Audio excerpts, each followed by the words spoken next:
Bismillahirrahmanirrahim. Assalamualaikum warahmatullahi wabarakatuh. Alhamdulillah rabbil alamin wassalatu wassalamu ala sayyidina Muhammad wa ala alihi wa sahbihi ajma'in. Subhanaka la ilma lana illa ma 'allamtana innaka antal alimul hakim. Rabbi shrah li sadri wa yassir li amri wahlul 'uqdatam min lisani yafqahu qawli. Wala haula wala quwwata illa billahil aliyyil azim.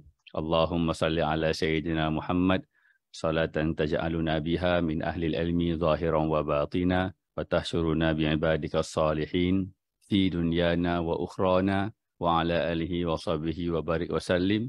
Allahumma salli ala sayyidina Muhammad alladhi ja'a bil haqqil mubin wa arsaltahu rahmatan lil alamin, amma ba'd.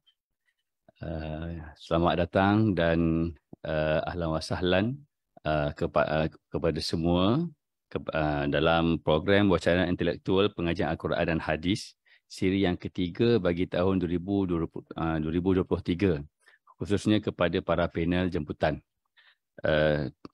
Pada hari ini kita akan bicara berkenaan dengan isu-isu yang berkaitan dengan qiraat. Sebagai permulaannya, suka untuk saya membacakan sedikit berkenaan dengan latar belakang panel yang telah kita jemput. Panel utama kita yang berbahagia Profesor Madya Dr. Siddiq bin Arifin yang merupakan anak kelahiran Bagan Datuk Perak, mendapat pendidikan awal Al-Quran dari keluarga beliau sendiri di peringkat sekolah menengah di Sekolah Menengah Kebangsaan Agama Muslim River pada tahun 1994.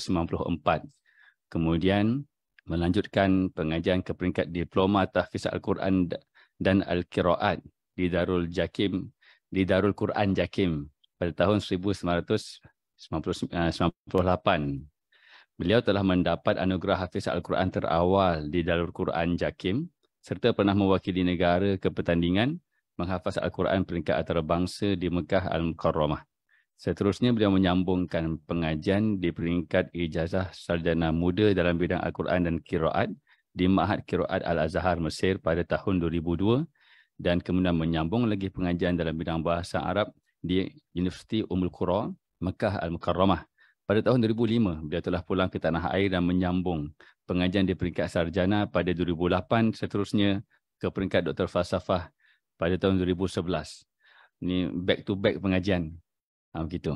Kemudian dari sudut perkhidmatan, beliau pernah berkhidmat sebagai pensyarah sambilan di Darul Quran Jakim. Seterusnya bermula 2009, bermulalah perkhidmatan beliau di Universiti Malaya. Sekarang ini beliau menjawat sebagai Profesor Madya di Jabatan Al-Quran dan Al-Hadis Akademi Pengajian Islam Universiti Malaya.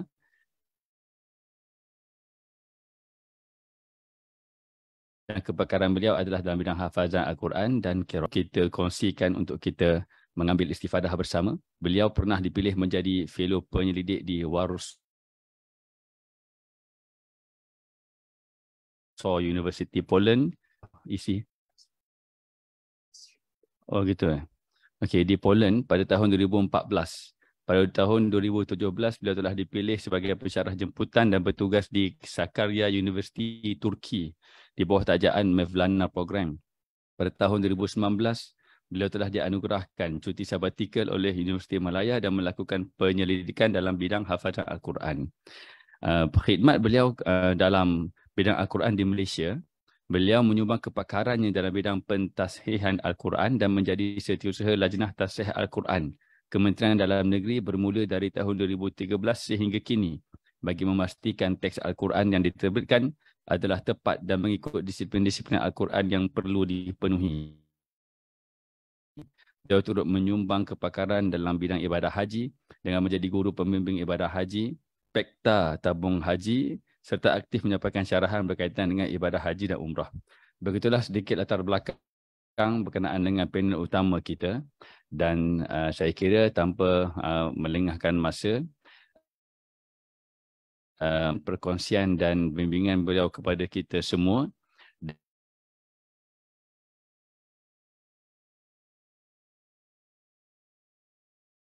majlis mempersilakan dengan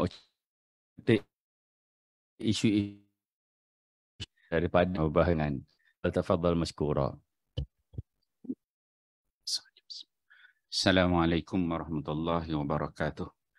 Alhamdulillahi Rabbil Alamin. Wassalatu wassalamu ala ashrafil anbiya wal mursalin wa ala alihi wa sahbihi ajma'in. Subhanaka la ilma lana illa ma'alam hawla wa la quwata illa billahil aliyyil azim. Alhamdulillah yang dikasihi saudara moderator pada pagi ini, yang dikasihi rakan panel Al-Fadhil Ustaz Sabri, seterusnya para asatizah, doktor-doktor, profesor maja, hadirin hadirat muslimin muslimat yang dikasihi sekalian. Alhamdulillah, syukur kita pada Allah Subhanahu Wa Taala pada pagi ini kita dipertemukan dalam satu wacana intellectual discourse on Quranic and Hadith Studies third series pada pagi ini, dan insya-Allah pada pagi ini saya ditaklifkan untuk menyampaikan satu tajuk kertas saya yang bertajuk Kaedah Semakan Al-Quran, Lajnah Tafsir Al-Quran, KNN, serta isu-isu berkaitan. Jadi pengusi dia sebut dia berkait dengan qiraat. Fokus daripada qiraat lah, berkait dengan qiraat. Kalau dalam qiraat ni dia sebut ahlan wa sahla, dia ahlan wa sahla. Al-Imam Ibn al-Jazari disebut wal kullu fi yanmu biha wadik hadaf fil wawi wal ya'i wa tarafil ya'i ikhtilif. Al-Imam Asy-Syatibi disebut adghimu ma'a gunnatin wa fil wawi wal ya'i wa tarafil ya'i ikhtilif. Begitu je Al-Imam Ibn Jazari disebut dalam Durrah Al-Mudiyah wa gunnatu ya wal wawi fus. Tu kita tanya syekh-syekh kita ni, dia boleh syarah lah, dia baca matan ni. Okey, pada pagi ini saya akan membicarakan tentang tafsir Al-Quran, KNN, serta isu-isu yang berkaitan. Untuk pendahuluannya, kaedah semakan disediakan bagi menjadi garis panduan dan contoh-contoh bagi pihak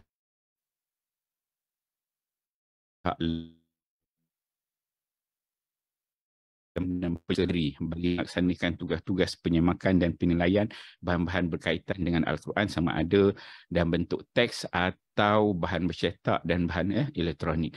Jadi kalau kita tengok dalam konteks negara kita Malaysia ni, uniknya satu-satunya negara ini yang kita ada satu yang ada, dia ada akta, dia ada penguatkuasaan yang berkaitan dengan Al-Quran.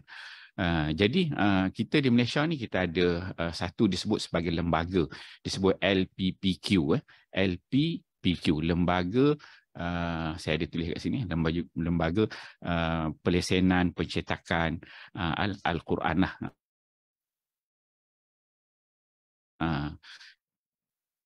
Jadi yang diletak dalam dia buah kuasa tu lembaga. Kemudian lembaga ni terdiri daripada mufti-mufti lah, mufti semua negeri. Dan tetapi masalahnya mufti ni dia tak ada kepakaran bidang, dia bukan bidang orang qiraat Quran, dia pada fiqh. Jadi diperlukan yang ada kepakaran dalam bidang Al-Quran ni secara khusus, qiraat, resam, fawasil, dhab, ulum dan sebagainya. Jadi di bawah dibuat satu lajnah tafsir Al-Quran, mana lajnah tafsir Al-Quran ini terdiri daripada buat masa itu ada 2 orang wakil daripada negeri yang diurus takbir oleh Jabatan Agama Islam setiap negeri. Kemudian ada 5 orang wakil daripada KDN. Jadi saya ni wakil daripada KDN lah. KDN ni kita ada 5 orang lah. Dia ada kepakaran di peringkat institusi, kepakaran di sudut khat, kepakaran yang pelbagai lah yang diambil oleh KDN. So saya tu bawah kerajaan KDN. Itu asasnya begitulah di negara kita. Kemudian yang ingin saya bentangkan ni ialah kaedah penyemakan Al-Quran di Malaysia ni di bawah Lajnah Tasihih Al-Quran bagaimana. So kaedah penyemakan dan pentasihan berpandukan kepada resam, dhab, fawasil, waqaf, ibtida, ulum Quran. Secara umum panduan mushaf yang digunakan adalah berpandukan kepada mushaf resam Utsmani cetakan Mujamma' Malik Fahad, Madinah Al-Munawwarah. Jadi kalau kita tengok, boleh katakan buat pada hari ini di dunia keseluruhannya memang kita merujuk kepada Mujamma' Malik Fahad lah dari sudut cetakan Al-Quran tu yang diambil sebagai sampel. Jadi dalam kita menyemak Al-Quran ini di Lajnah Tasihih Al-Quran dia terbahagi kepada beberapa bahagian. Kita nak memastikan sesuatu teks itu adalah benar dan tepat. Dan garis panduan yang diletakkan di Lajnah Tasihih Quran ialah dia ada bentuk yang pertama disebut sebagai kesalahan besar. Kesalahan besar apa dia? Kesalahan besar ialah kesalahan yang boleh dia bentuk yang berlaku tu menukar, menggugur, mengubah struktur ayat, kalimah, huruf, baris. Jadi dia tak turun ke bawah. Saya nak turun. Okay, sekejap. Saya bagi saya kontrol. Okey, kalau kesalahan tu kalimah, huruf, baris. Ia juga termasuk kesalahan kabur sehingga menyebabkan sukar dibaca satu ayat, kalimah, huruf dan juga baris. So benda paling besar yang diletakkan ialah sukar dibaca. Sukar dibaca dan menjadi kesalahan apabila orang awam membaca. Itu disebut sebagai kesalahan besar. Dan kesalahan ini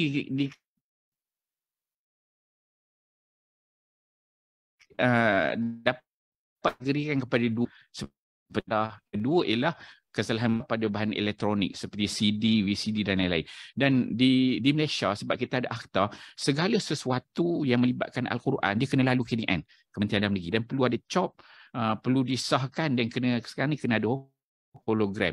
Baru boleh dijual, dibaca, diedar, segala-galanya berkaitan dengan Al-Quran. Jadi yang kita semak tu bentuk audio ada, bentuk tulisan online ada, masuk ke pelbagaian tu ada. Tapi standard dia teks biasalah. Okey, itu kesalahan besar.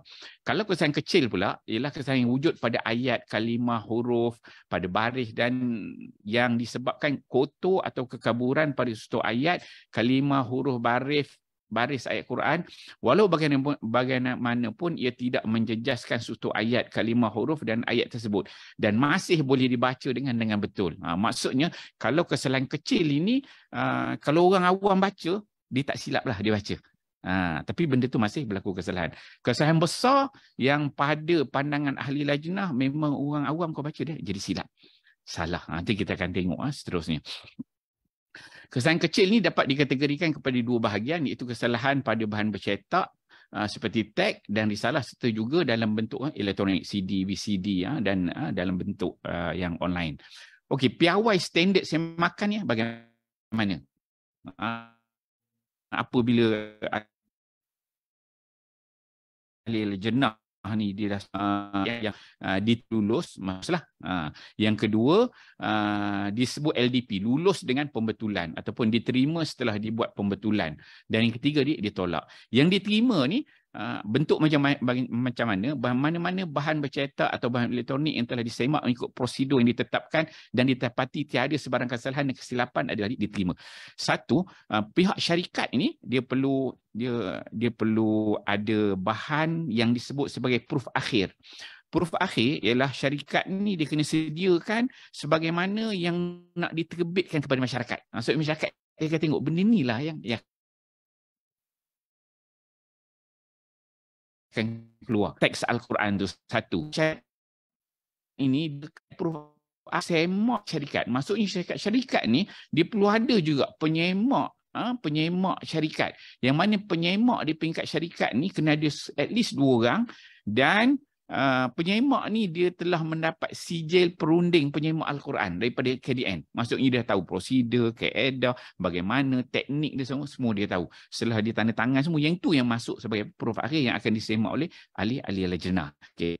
Okey, pertama tadi yang diterima ni maksudnya bila kami semak tak berlaku kesalahan lah, itu clear semua. Yang kedua, diterima setelah dibuat pembetulan. Ini disebut sebagai LDP. Teks dan bahan bercetak yang dikesan mengandungi kesalahan besar. Tidak melebihi satu kesalahan dalam satu juzuk atau 30 kesalahan bagi keseluruhan 30 juzuk Al-Quran.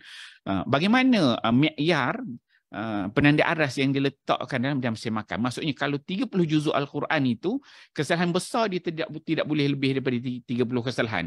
Kalau dia lebih daripada 30 kesalahan, maka ini dia dijadikan sebagai ditolak. Kalau 15, 20, maka dia akan masuk dalam LDP. Itu bagi 30 juzuk. Kalau satu juzuk, setiap juzuk tidak boleh melebihi satu kesalahan. Itu bentuk kesalahan besar dia. Kemudian teks atau bahan bercetak yang dikesan mengandungi kesalahan kecil tidak melebihi 3 kesalahan dalam satu juzuk atau 90 kesalahan bagi keseluruhan 30 juzuk Al-Quran. Kalau kesalahan kecil pula bagi 30 juzuk tu tidak boleh lebih 90. Maksudnya setiap juzuk tu tidak boleh lebih daripada 3. Kalau lebih daripada itu kita akan tolak. Maksudnya syarikat tu dia kena tolaklah bahan dia yang dihantar. Kalau kurang daripada 90 maka dia akan jadi LDP. LDP ini maksudnya dia boleh baiki dan dia submit, hanya dia cek bahagian yang salah atau balik. Itu bahagian disebut LDP. Kalau ditolak, maksudnya syarikat dia kena tolak terus bahan dia dan dia kena submit semula lah untuk pada meeting-meeting yang akan datang. Dia kata. Okey. Kemudian yang 4.3 ni yang ditolak. Ditolak apa dia? Mana-mana bahan semakan yang mempunyai kesalahan melebihi piawai dan standard yang ditetapkan dalam perkara 4.1, 4.2 tu, maka itulah bahan yang ditolak. Mana-mana bahan elektronik yang telah disemak ikut prosedur yang telah ditetapkan dan dipati terdapat kesalahan dan kesilapan yang mengandungi satu kesalahan besar. Apa-apa bentuk kesalahan kecil atau besar yang tidak dapat diperbetul. Ada juga dalam kebanyakan dalam bentuk audio. Kalau audio dia suara. Jadi suara kadang-kadang kita tengok satu qari tu dia memang ada problem pada satu hukum mat. Maka itu memang maksudnya 30 juzuk dia akan lalu benda tu. Kan? Kadang-kadang suara tu dia tak sharp dari sudut teknikal bunyi, maka kita tolak terus. Memang tak boleh dibaiki. Okey. Semua keputusan semakan lajnah dan perkara 41, 42, 43 hendak ada dimukakan kepada lembaga ni LPPQ ni, Lembaga Pengawalan dan Pelesenan Pencetakan Al-Quran, bagi mendapatkan keputusan. Macam mana kaedah cara semakan yang dibuat? Hanya huruf akhir suatu teks Al-Quran dengan segala sifat ceraian-ceraian sahaja yang akan disemak oleh lajnah. So, peringkat lajnah disemak yang maksudnya yang final yang akan disubmit oleh pihak syarikat ni. Kemudian kita gunakan pen mata bola bermutu berwarna merah atau warna yang mudah untuk dikesan bagi tindakan susulan. Biasanya kita gunakan yang warna merah. Kemudian sambil membaca itu, sambil menghafaz setiap huruf, titik, huruf, kaedah khat, tanda baris dan lain-lain. Ini saya akan detailkan lepas ni. Kemudian dia akan tandakan dengan cara menggariskan di bawah setiap huruf, titik huruf, kaedah khat, tanda baris, setiap kalimah, huruf baris atau apa-apa kesilapan yang berlaku diberi tanda, dibulatkan, dan tanda pangkah di bahagian tepi helaian atau halaman. Catatan kesalahan hendaklah ditulis di bahagian tepi helaian mushaf tersebut. Kemudian diisikan maklumat itu dalam borang yang disediakan. Kemudian disediakan laporan penilaian dibuat. Okey, kaedah semakan dia ada dalam bentuk berkumpulan. Setiap satu syarikat dia akan hantar 30 juzuk. 30 juzuk kita akan jadikan 60 juzuk. Maksudnya setiap satu tu dia kena ada dua semakan. Kan, dia ambil 2 semakan, dia ambil lah banyak dalil syahadah ini daripada ayat Quran, setiap satu tu 2 penyaksian, jadi dia ambilkan 2 penyaksian tu setiap juzuk itu. So syarikat pun dia kena hantar, maksudnya setiap bahan tu kena ada 30 juzuk tu. Kemudian semakan berganda bersilang ni dengan 2 semakan. Kemudian ahli lajnah dia akan semua dengan ahli-ahli lajnah ni juga, dia akan daripada semasa ke semasa dia akan itu dari sudut asasnya. Kemudian kita disebut sebagai panduan teks Al-Quran ni Al-Quran ni antara benda-benda inovasi barulah. Kalau dulu tahun 90-an kita tak ada lagi dah pewarnaan. Pewarnaan ni dia ada start tahun 2000 tu ke atas tu dia murah. Lajnah Tafsir Al-Quran mula-mula yang keluar tu daripada Syria. Syria dia keluar tajwid berwarna. Tajwid berwarna ni dia mula masuk ke Malaysia. Bila dia masuk ke Malaysia, peringkat mula tu kita semak berlaku juga perbincangan, kita terima, tapi terima tu dengan keadaan berhati-hati. Kemudian dia berlaku bila keluar masuk benda inovasi baru. Jadi syarikat-syarikat ni, syarikat dia bisnes, dia akan masing-masing dia akan bersaing kan. Jadi yang ni buat tajwid berwarna dia, syarikat B buat, syarikat C buat, menyebabkan yang ni mat wajib dia warna merah, ni mat wajib dia warna biru. Jadi yang keliru orang awam. Kemudian ada pula syarikat yang claim, dia kata ini isu yang berlaku lah. Syarikat dia ada claim, dia kata okey, warna ni pada Syria, dia kata dia yang bawa mula, dia dapat kebenaran, orang lain tak boleh buat warna macam dia. Sedangkan kita minta syarikat selaraskan warna kan. Jadi isu pula. Kan, kalau itu saya kata bagi Osman Toha, dia kata tulisan tu dia punya, tak ada orang boleh tulis kan dengan Quran tulisan dia kan. Tu jadi itu bila benda tu diberniagakan, dia isu itu berlaku. Maka pihak KDN, Lajnah Tafsir Quran dan juga lembaga, kita ambil inisiatif, kita selaraskan satu Malaysia, ambil warna yang kita letak dan kita standardkan. So dia punya pewarnaan dia dekat sinilah, kita tengok dekat jadual ni terus. Detail, dia pewarnaan ni memang detail kita letak. Contohnya ini, kalau warna coklat ni yang melibatkan 6 harakat, melibatkan mat lazim. Dia warna ni pun dia ada kaedah pewarnaan. Dia melibatkan isu resam dan juga dhab. Dia diwarnakan pada huruf alif dan tanda mat. Tak boleh nak masuk kurang ataupun satu je. Ini kalau dia warna kurang satu, contohnya dia letakkan alif ni aja, alamat mat ni di bawah tu dah jadi satu kesalahan kecil. Begini. So lam mim ni. Bagi warna merah ni contohnya ni yang melibatkan 4-5 harakat, mat mutasil, munfasil, yang melibatkan 4-5 harakat. Ini juga diwarnakan tu ada kaedah dia. Alif, alamat mat, waw, kemudian alamat mat. Banyaklah sini. Kemudian dia berlaku contohnya macam ni, hilang tanda wakaf dia. Contohnya macam ni dekat kalau disambung ni wakaf lah ni kan. Dia kalau dekat wakaf ni tak berwarnakan. Dari sudut pewarnaan ni, kita satu disiplin ilmu. Disiplin ilmu kita kena jaga adalah disiplin ilmu resam, ilmu dhab tu kita jaga. Kalau ikut disiplin ilmu, dia meraihkan al-wasli. Meraihkan wajah wasal.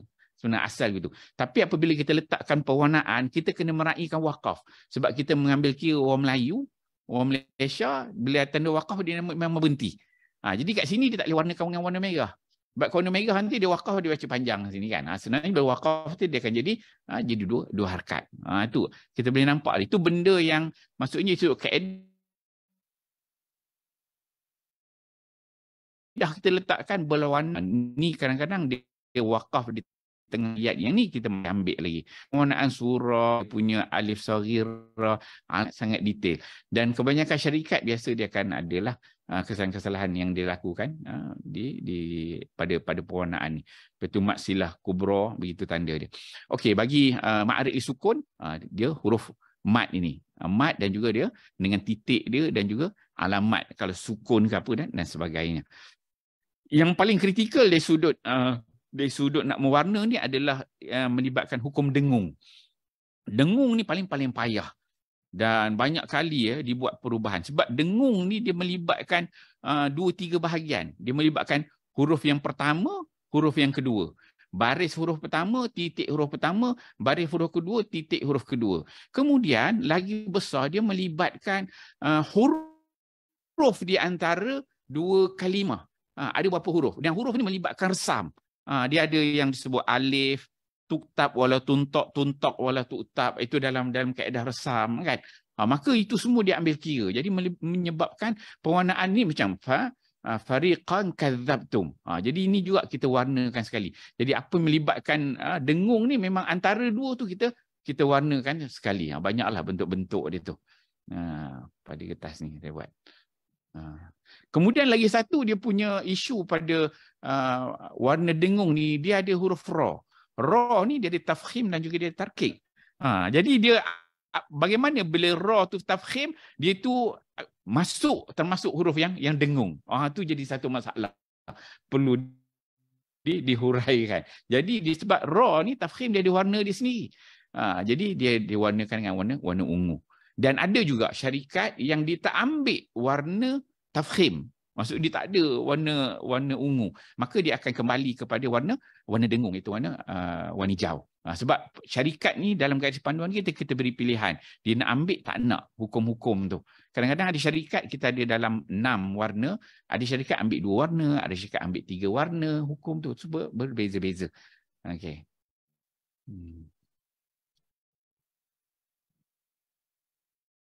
Okey. Ni contoh-contoh yang lain lah. Macam lagi-lagi sikit lah setup dia tu. Sebab saya kat Word ni kan, dia lari. Kalau kat komputer saya tu, dia tak lari. Alright. Banyaklah isu-isu yang berkait. Oh, ni dah lagi-lagi dah. Ini kalau menyebabkan raw tebal.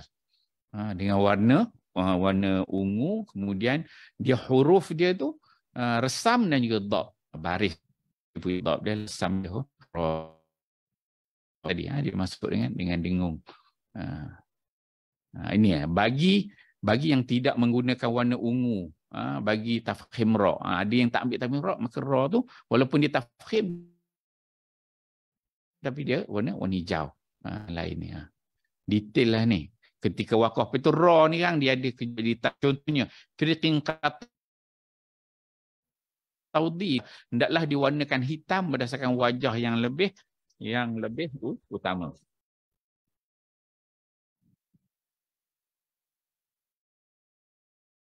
Okey, kemudian wadhkur rabbaka tidak diwarnakan ra yang pertama. Dia ada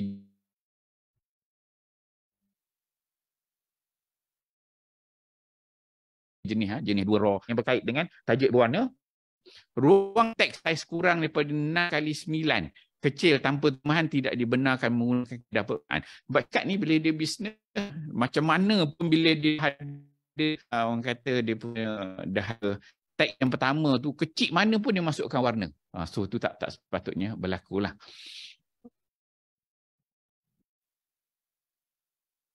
Kemudian warna-warna selain dari benarkan.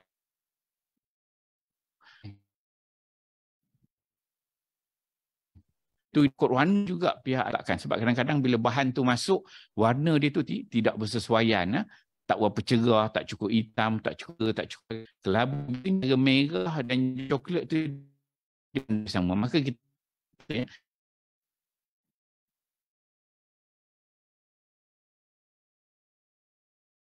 kemudian ada pula warna khusus dia. Yang ini untuk wakaf ibtidak. Wakaf ibtidak ni pewarnaan kalau melibatkan warna merah, dia wakaf. Ini tempat-tempat wakaf melibatkan ayat yang panjang. Kita dah ada dalam ilmu bacaan ni, dia ada ilmu fawasil. Roksul ayah tu dah ada dah tanda wakaf. Wakaf yang biasa yang ada nombor. Tapi melibatkan ayat-ayat yang panjang, Mujamak Malik Fahad dia dah ada dah tanda wakaf dia. Sili, qili, kan, ada jim, kan. Tapi masih ada juga dalam konteks orang Melayu yang mana masih payah lagi untuk dibaca. Dan sebenarnya perkembangan ni dia berlaku syarikat asalnya. Syarikat ni, jadi bila banyak syarikat ni letak wakaf sini, yang ni wakaf sini, yang ni wakaf sini. Yang pening dia masyarakat orang awam bila baca kan. Orang awam dia baca, ini nak wakaf mana ni Ustaz? Betul. Dan kita tengok pihak syarikat ni bila dia letak tanda wakaf tu, ada yang menjaga disiplin ilmu, rujuk kepada Ilalul Uquf, Sajawandi, ada rujuk kepada Al-Ashmuni, Manarul Huda, kitab Adani, banyaklah, ada beberapa kitab, ada lebih kurang 10 kitab yang utama dan wakaf tidak. Ada yang ikut, ada yang dia ni tanda ikut dan. Satu. Kedua, kalau kita melihat kepada ilmu wakaf dan ibtidak, dia tidak boleh berpegang 100% kepada kitab tu. Sebab dalam kitab wakaf ibtidak, dia menilai per perkataan. Satu perkataan boleh tak boleh wakaf. Kan? Jadi ada syarikat yang letak satu perkataan, kemudian letak tanda wakaf. Lepas wakaf, satu perkataan suruh wakaf. Jadi takkanlah kita nak suruh orang awam baca macam tu. Kan? Jadi isu dia begitu. Jadi banyaklah pertimbangan yang dibuat. Kalau yang warna merah ini, dia wakaf di tengah ayat dan sambung dengan wama yakhdaun. Kalau warna hijau dia akan sambung wasama abinaa, dia sambung. Kan? Itu dua bentuk. Masuk permohonan. Bentuk-bentuk kesalahan ni berdasarkan kategori. Apa dia kategori-kategori yang biasa berlaku dalam semakan ni? Dia ada 15. Maksudnya kalau kita tengok mana-mana mushaf Quran, dia akan ada, dia kata at-ta'rif bil mushaf. Setiap mushaf tu dia ada at-ta'rif, dia ceritakan dekat khalfiyat dia tu. Macam sirah zatiyah dia lah, dia letak kat belakang tu. Yang pertama dia sudut resam. Resam ni biasanya melibatkan hilang huruf, menjarak antara dua huruf, terlalu rapat antara dua huruf, huruf menyentuh birai, huruf kabur, tidak jelas, huruf terputus. Kalau dhab, hilang titik, hilang baris, jarak antara titik. Ini semua maksudnya kesalahan-kesalahan yang biasa berlaku. Tiada syaddah pada basmalah, surah Qadar, pada surah At-Tin. Itu dia sudut dhab. Kemudian terus lagi, dia sudut resam dan juga dhab. Ini melibatkan dua. Dia ada melibatkan resam dan juga dhabtul Quran. So dia memang kepakaran ni kena ada lah. Orang bidang qiraat ni memang bidang dia lah. Dia nampak. Kalau orang awam ni, dia nak bezakan antara resam dengan dhab pun dia tak jelas. Dan dia tak faham sebenarnya resam dengan dhab. Sebab agak-agak detail dia punya huraian dia. Kemudian kalau resam dan dhab ni melibatkan dua sekali. Ada hilang kalimah, kotor pada teks dan sebagainya. Juga contoh di sini. Kemudian yang keempat dia sudah elemen qiraat. Ini merupakan asas-asas lah dalam semakan pembahagian dia. Kalau qiraat tu meletakkan qiraat syazah, riwayat tidak tepat, berlaku talfiq antara turuk. Yang kelima dia sudut fawasil. Fawasil ni melibatkan salah nombor ayat, tiada nombor ayat, salah susunan ayat dan seterusnya. Kemudian dia sudut al-Makki dan juga al-Madani. Ini juga ulama, ni dalam ulama ulum lah. Ada ulama yang ittifaq, ada ulama yang khilaf kan. Biasanya ini letakkan di lah. Dia letak. Dan ada juga yang dibuat inovasi. Surah tu tahun mula tu dia letakkan ada Makki, ada Madani, dan itu berlaku kesilapan pada penandaan tersebut.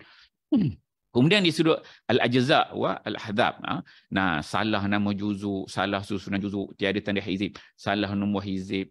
Kemudian di sudut al-waqf, meletakkan tanda waqaf di tengah-tengah kalimah berlaku, tanda waqaf pada fasilah ayat, tiada tanda waqaf. Okey. Kemudian di sudut ibtidak, ini melibatkan pewarnaan lah. Ibtidak yang tidak sempurna, ibtidak yang dilarang. Kesesuaian bentuk khat tidak tepat. Kalau di sudut bahan yang masuk, kita biasa tengok macam mushaf khat nasah, tapi sebenarnya untuk orang awam ni, untuk syarikat masuk dia macam-macam. Ada khat sulus 30 juzuk kan. Jadi kesesuaian tu perlu dipertimbangkan. Ada khat sini yang pada Cina punya tulisan khat pun ada. Itu menjadi isu-isu yang dibangkitkan.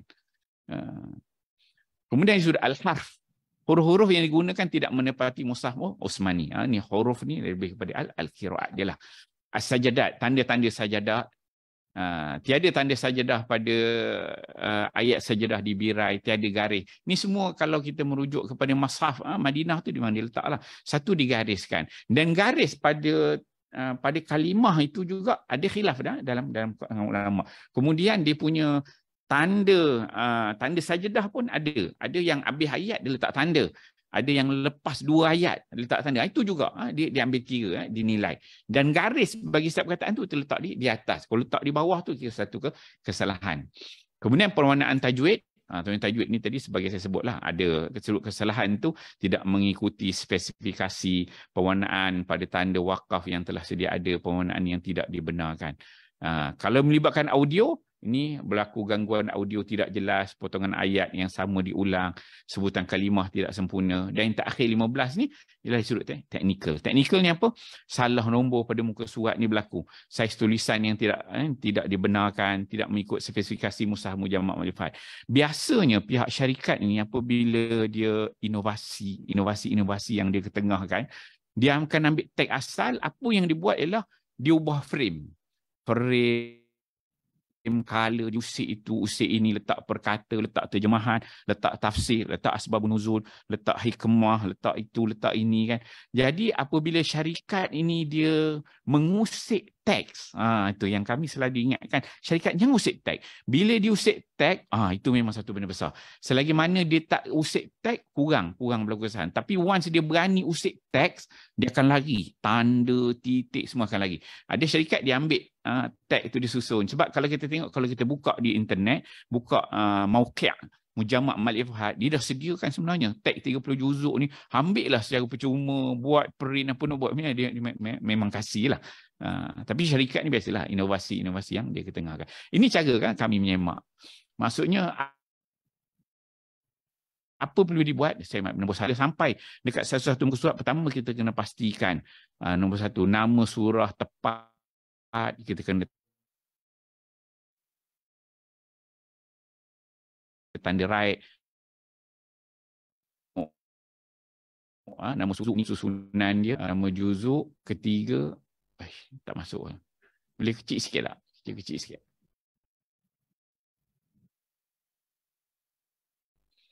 Yang ketiga ni hizib. Hizib satu.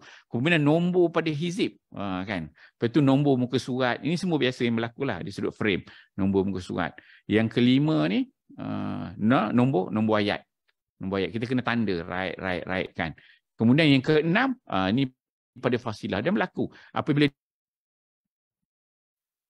dia buat inovasi, dia usik. Dan dari sudut kami saya kita akan garis ni. Dan tengok setiap huruf, resam dan juga dhab. Satu. Itu bentuk cara menyemak lah. Apa inovasi-inovasi yang diketengahkan? Satu boleh kecil sikit tak? Saya tak nampak nombor tu. Inovasi dalam penerbitan Al-Quran. Terjemahan perkata disertakan dengan teks Al-Quran. Ini inovasi lah. Kedua, tafsiran disertakan dengan teks Al-Quran. Tafsiran disertakan dengan teks Al-Quran. Dan dia ada juga yang bentuk terjemahan terlepas ini. Hadis-hadis disertakan dengan teks Al-Quran. Pewarnaan tajwid dimasukkan dalam teks Al-Quran. Asbabun nuzul disertakan dengan teks Al-Quran. Terjemahan dengan pelbagai bahasa disertakan dengan teks Al-Quran. Dan biasanya kalau dari sudut ahli lajnah tafsir Quran, kita hanya akan semak teks saja. Hanya teks saja. Apa yang melibatkan terjemahan, tafsir, apa-apa benda yang buat nambahkan selain daripada teks Al-Quran, yang tu dia perlu melalui JAKIM dulu. Dan biasalah UKM biasa ada panel-panel yang semak dia punya terjemahan-terjemahan dia tu kan. Okey. Kemudian yang ketujuh, penandaan wakaf dan ibtidak dimasukkan dalam teks Al-Quran. Okey. Yang ke-8, kepelbagaian bentuk wakaf dan ibtidak dari kitab-kitab muktabar dimasukkan dalam teks Al-Quran. Ini juga dia kadang menjadi isu. Ada syarikat-syarikat ni yang dia pandai inovasi dia, yang dia ada ilmu wakaf ibtidak ni. Jadi dia letakkan dekat birai tu, ni Ashmuni kata apa, ni Sajawandi kata apa, ni Ambari kata apa, ni Adani kata apa. Satu-satu. Jadi kesesuaian tu perlu dinilai lah untuk orang awam. Pewarnaan pada helaian mushaf itu juga diambil kira. Maksudnya teks asal dia warna hitam. Syarikat ni dia tak boleh orang kata main-main letak color kan, tak boleh. Sebab bila kita ada garis panduan di KDN, di kementerian, jadi dia kena ikut. Tak boleh tiba-tiba nak background letak warna merah, background letak warna biru, watermark kan. Sebab ada syarikat-syarikat yang dia masuk dia untuk budak-budak, belakang tu dia letak gambar budak tengah main, sedangkan itu ada ayat Quran. So banyak isu-isu begitu berlaku. Gambar dimasukkan dalam ruangan teks Al-Quran untuk menarik minat kanak-kanak. Itu saya kata yang 10. Setiap inovasi dibincang dan diputuskan oleh ahli-ahli lajnah tafsir Al-Quran KDN dari semasa ke semasa dengan mengambil kira pandangan ulama-ulama mutaqaddimin dan mutaakhirin serta keperluan dan perkembangan semasa. Ini sifatnya subjektif lah. Itu berdasarkan kepada ahli-ahli lajnah lah. Ni contoh-contoh kesalahan. Boleh tekan kontrol. Ni tengok. Ini yang menarik sebenarnya. Ni menarik. Tengok sini. Tengok macam ni. Dia ada titik ni. Awak tengok ni. Ini kesalahan kecil. Sepatutnya dia kena bersih macam ni lah. Kan? Okey. Okey. Boleh tekan escape. Escape lagi. Sekali lagi escape. Tak boleh. Dia kena tutup sini je. Alright. Tekan ni. Okay. Ni contoh kesalahan. Tengok. Ban thumma. Tengok. Ni antara dia tarkib dan juga tatabuk. Ni kena orang reti ilmu dhab ni dia reti lah. Ni dia tak tarkib, tak tatabuk ni dia kena. Sepatutnya dia dari sudut kaedah dia kena macam ni lah. Tarkib tatabuk tu dia kena betul.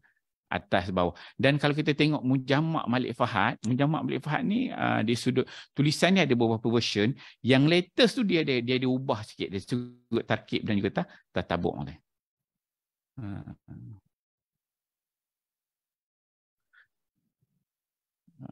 Ni kita tengok yang salah dia. Tengok dia jadi dia rata gitu. Sepatut dia kena lagi tu. Ni kesalahan kecil lah. Maksudnya orang awam baca dia tak perasan sangat lah. Tak jadi kesalahan. Salah nama surah Haqqah ditulis dengan surah Al-Ma'arij. Tekan. Satu yang kadang orang tak perasan syarikat ni, dia nama surah ni, kalau tengok salah ni, tengok. Ditulis surah ni Al-Ma'arij. Kat sini dia tulis Al-Ma'arij. Salah sebenarnya. Dia tak boleh tulis surah Al-Ma'arij. Bagaimana surah yang mana yang sepatutnya kita tulis? Ni salah lah ni. Yang ditulis adalah berdasarkan barisan yang banyak. Barisan yang banyak surah itu yang ditulis. Sepatutnya dia kena tulis surah Al-Haqqah. Ini syarikat ni dia terlepas pandang. Kita dah berapa kali cakap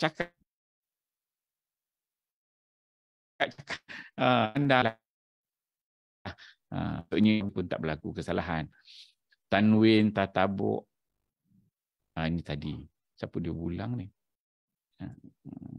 Okey. Kotor antara baris. Dia macam ni. Ini juga dia kira sebagai satu kesalahan kecil. Patut dia bersih lah. Tengok. Alif saghirah rumah hamzah tidak ada pada kalimah hadara'tum. Ini dia kesalahan besar. Tengok bila syarikat ni kita syarikat semua negara diambil, yang mana dia berminat diambil kan. Ini melibatkan resam. Pada Roktum ni, sepatutnya dia kena ada alif saghirah kat sini. Dia ada kalam antara Abu Amr Ad-Dani dengan Abu Daud. Dan kita ittifaq ambil yang Abu Daud. Sepatutnya dia kena ada ni lah, alif saghirah ni. Ini kena orang bidang lah. Kena baru dia kesan. Isbat alif tidak diletakkan pada resam. Kalimah. Tengok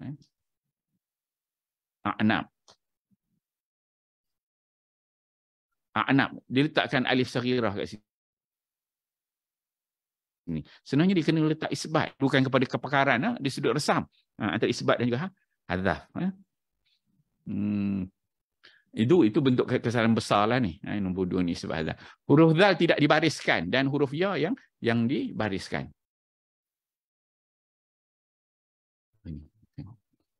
Tengok. Allazi zal ni sepatutnya baris kasrah kat sini. Sepatutnya dia di sini. Ini jenis ada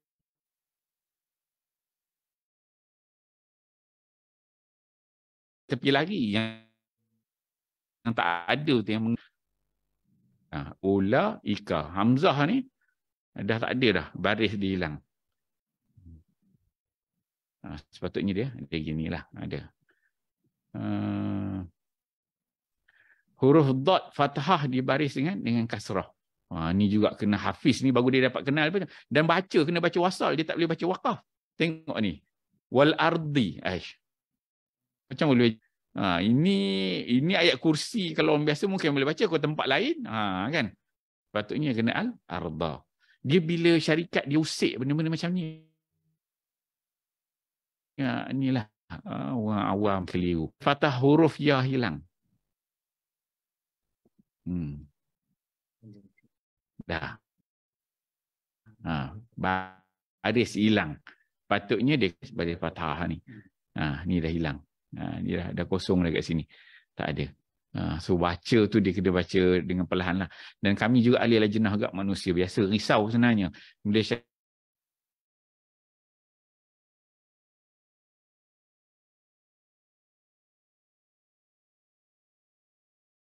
syarikat hantar yang kami tanwin huruf lam hilang. Tanwin huruf lam hilang. Wa likulli.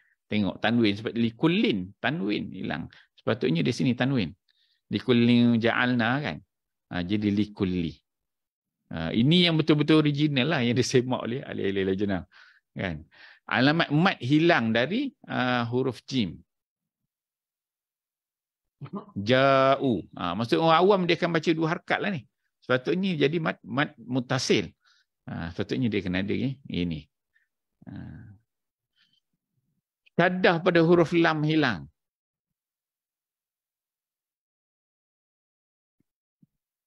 Fa'il lam. Kan? Sepatut dia kena ada syaddah ni. Huruf qaf dia letakkan dengan 3 titik. Macam mana huruf qaf boleh ada 3 titik? Mana huruf qaf ada 3 titik kan? Ini jadi pa betul, pa Melayu kan. Patutnya dia kena gini lah. Dia type balik, dia bukan copy paste. Dia type balik ayat Quran. Bukan, bila mereka mengusik teks. Itu yang kami tak nak tu. Bila mereka mengusik teks. Kalau dia ambil betul-betul, macam contohnya kalau dia dah bentuk JPEG, bentuk PDF pun tak selamat. PDF kita dah banyak kali kita jumpa kesalahan. Orang kata PDF tak rosak kan, macam PDF pun rosak. Kalau dia JPEG is okay. JPEG okey. Cuma JPEG isunya di sudut kualiti. Dia akan boleh besar dia ni kan, dia akan kualiti. Kalau PDF dia kualiti dia lebih bagus.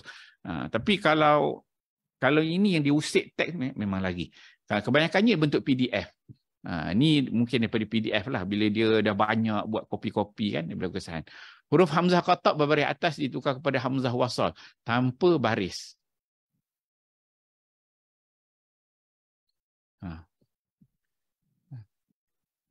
Tengok dia diubahkan kepada hamzah wasal. Sepatutnya ini. Bagi atas ni kena ada at-takhiz. Ini jadi diubah. Wah ni kesalahan besar lah ni. Dan ini memerlukan dakik lah, kena tengok. Alamat hamzah wasal hilang dari huruf alif. Maksudnya orang awam membaca akan jadi salah lah. Allazi sepatutnya dia ada hamzah wasal. So dia hilang lah. Sepatutnya dia kena ada kat sini lah. Surah hamzah wasal tu. Baris tanwin huruf ta hilang.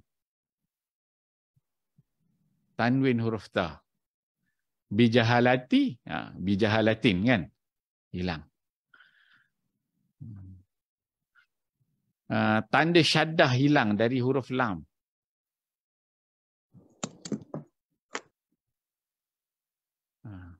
Aduul lillah. Betul. Memang bila dia dah, itu yang kami bila paling takut kalau dia masuk, kita dah ada sebenarnya, macam saya SU Lajnah. Kita dan kepala ni dah ada dah. Bila masuk tu kita akan pergi page ni tengok okey tak ini. Kalau ni okey, maksudnya dia punya tag itu ada tag yang baik lah. Kalau kita masuk, kita tu stress ada 5-6 tempat, kepala sini, ujung sini, kita ini memang bermasalah. Macam ini kan, bila dia kali pertama masuk memang payah berat. Biasanya kalau kali pertama masuk, dia akan masuk 7-8 kali baru lulus. Kita tolak 7-8 kali. Dah lulus tu kita akan cuba cek. Kadang-kadang syarikat ni berlaku kesilapan lagi. Kalau dia ambil tag mujamak malifahat tu, kita senang hati lah. Boleh tengok. Tambah black white kan. Tanda syaddah hilang dari huruf lam. Ni sama ke tadi ya? Laqad. Hilang. Tertinggal 2 surah. Ini memang kesalahan besar ni. Tak tekan.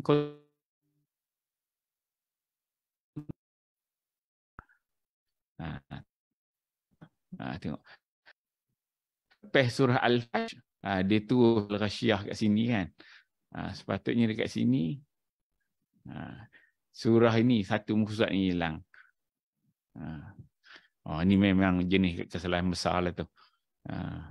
Tanda waqaf sili terlalu hampir dengan tanda tanwin atas huruf nun. Ini juga satu kesalahan. Dia pecah sikit. Dia menyentuh lah. Ini macam bentuk kesalahan kecil lah. Sepatutnya dia kena jelaskan ini. Dia tak mengusik benda-benda tu. Garis kalimah sajadah tidak berada di atas kalimah sajadah surah Al-Isra ni. Dia cannot pun. Tak keluar. Dia kena berada di atas, bukan di bawah. Tanda iklab huruf mim terlalu jauh. Oish.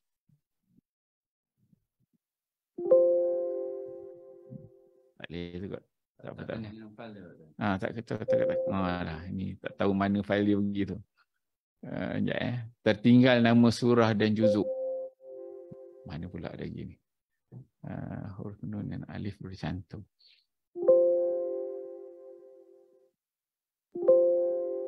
Mana lagi? Tak connect. Dapat ke panjang. Tak keluar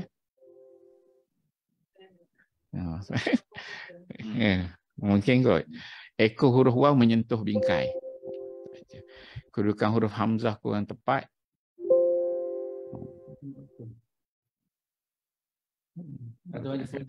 Takut dia tak detect. Ini huruf ra gugol dari kalimah. Itulah nak tengok itulah. Hanya menariknya di situlah sebenarnya. Kotak. Okey. Inovasi ni ada tinggal kotak tu. Fasilah ni kan kotak dia lah. Nombor ayat ada. Sebab bila inovasi syarikat ni dia kan ni kotak warna biru, ni letak kotak tanda itu lain ni lah. Ada berlaku kesalahan tersebut hilang. Okey. Kotak nombor ayat tidak diletakkan. Contoh ni serupalah bentuknya macam tadi. Memang kesalahan yang berlaku. Nombor ayat pada bingkai teks Al-Quran tidak tepat. Dia berlaku bila dia usik, dia akan berlaku kesalahan kat sini. Contoh sini, An-Nisa 163, 170. Tiba-tiba, sebenarnya ni ayat berapa ni? 176, kan? Di sini. Dia sepatutnya, kalau kita tengok sini sampai 176 lah. Bila inovasi lah, berlaku inovasi, berlaku kesalahan. Tulisan surah Al-Ma'un, Makiyah, nombor surah dan ayat perlu dibuang agar selaras dengan semua muka surat yang lain. Ini bila ada yang dia letak, ada yang dia tak letak. Sini di sudut penyelarasan lah. Bila dibuat tu, kadang-kadang berubah-ubah. Garis sajadah dia letakkan di bawah perkataan. Tengok boleh buka tak ni? Kalau betul, walillahi yasjudu, perkataan yasjudu, garis dia kena di atas. Cari juga skill-skill lah. Dari sudut teknikal yang perlu ada. Ketepatan dan garis sajadah letakkan di bawah perkataan sama. Ketepatan dan laras bahasa yang digunakan tidak bersesuaian di bahasa. Syarikat ni lagi satu dia, kita tengok ni. Ni contoh kan. Kita tengok. Dia syarikat ni buat inovasi, antaranya dia letak tajwid. Tajwid Al-Quran dekat birai. Maka mereka ni banyak ambil daripada Indon. Nun mati atau dia guna perkataan mati. Kerana orang tak boleh guna perkataan mati. Nun sakin kan. Nun mati atau tanwin bertemu huruf sekian dia baca lebur. Bahasa Melayu kita tak ada watan lebur ni kan. Dalam tajwid kita.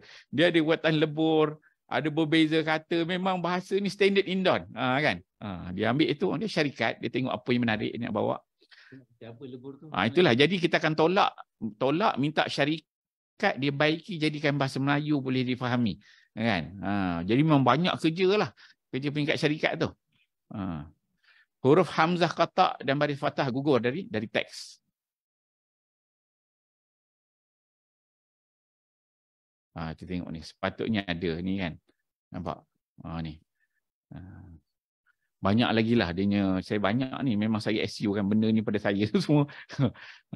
Yang banyak lah. Ada satu muka surat hilang. Kebanyakan biasa kalau kita tengok kan ada kes-kes sebenarnya. Orang kata muka surat hilang, Quran sana hilang. Sebenarnya kalau di peringkat kami di Al-Jannah kita tahu sebenarnya tak ada. Dia tak berlaku sebenarnya. Tak berlaku muka surat hilang, ayat Quran hilang, tak ada. Memang tak berlaku lagi setakat ni. Yang berlaku adalah syarikat salah cetak. Dia cetak 10 lai, tercetak kosong, kemudian orang pun tak pernah buka Quran tu, simpan, tiba-tiba satu hari tu imam tu pergi buka, baca, tengok muka surat tak ada kan. Dia buat sudahlah cerita, tengok ayat azab pula kan. Sebenarnya dari sudut Al-Jannah memang tak pernah berlaku. Kalau berlaku dekat kita dah sangkut. Satu. Kedua, memang berlaku syarikat ni dia redundant. 2 muka surat, 3 muka surat yang sama, dia buat benda yang sama. Kan? Semua tu kita dah check. Melainkan kalau keluar tu syarikat buat silap lah. Sudut teknikal di peringkat syarikat. Setakat ni tak ada lagi. Yang kita pastikan betul ayat-ayat Quran tu telah diangkat, tak ada lagi setakat ni. Okey. Banyaklah kalimah hilang dan sebagainya. Okey. Saya rasa itu je. Dah pukul 10 ni. Slot saya ni banyak lagi contoh-contohnya. Menarik untuk dikongsikan. Ada kalau yang boleh. Okey kot rasanya. Okey, kemudian sebagai penutupnya itulah Al-Quran ini merupakan kitab Allah yang terpelihara sebagaimana yang direkodkan dalam surah Hijr. Inna nahnu nazzalna dzikra wa inna lahu lahafizun. So Allah dia memberi ruang dan peluang kepada semua hamba-Nya mengambil peluang ini dengan pelbagai ganjaran dan kelebihan di dunia dan di akhirat sebagaimana yang diterangkan dalam hadis-hadis Nabi.